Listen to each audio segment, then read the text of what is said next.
જય સ્વામિનારાયણ। આજે વાત કરવી છે બાપુને માથે માટલું।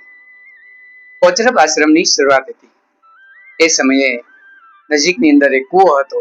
આશ્રમવાસીઓ બધા જ પાણી માટે ત્યાં જતા। મહાદેવભાઈ કૂવામાંથી પાણી કાઢે અને બધાના વાસણ ભરી દે। બધા પોતાના માથા ઉપર મૂકી અને આશ્રમની અંદર પાણી લાવતા।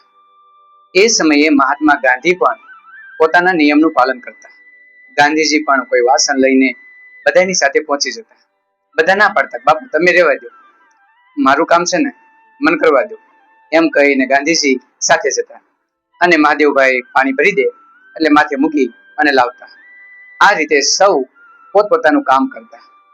એક વખત મહાદેવભાઈ અને રામદાસભાઈએ વિચાર્યું કે આપણે એટલા બધા સેવકો છીએ છતાં પણ બાપુ કામ કરે એ યોગ્ય ન કહેવાય। આજે ગમે એમ થાય પણ બાપુને પાણી ભરવા દેવું નથી, આપણે જ બધાએ પાણીની વ્યવસ્થા કરી લેવી છે।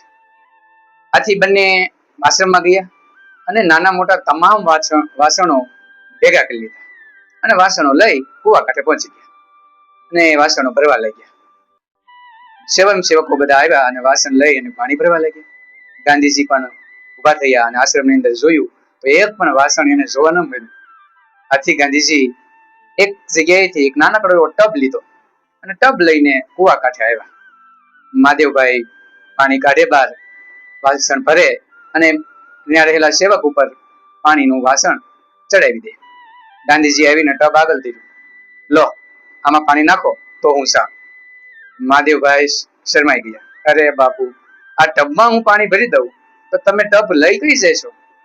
ગાંધીજી કે મેં આખા આશ્રમમાં આટો માર્યો પણ મને એકે વાસણ મળ્યું નહીં, એટલે આ ટબ લઈને આવ્યો છું, હવે તમે મને ભરી દો તો હું જાઉં। મહાદેવભાઈ શરમથી માથું ઝૂકી ગયું, બાપુને ટબ તો કેમ આપવો, એટલે એક નાનકડું માટલું હતું એ ભરી દીધું અને બાપુના માથે મૂકી દીધું।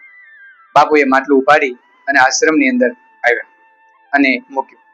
આમ નાનકડું એવું કામ અનેક સ્વયંસેવકો હોવા છતાં પણ ગાંધીજી કામ જાતે કરતા, કારણ કે પોતે નક્કી કર્યું કે મારું કામ હું કરીશ।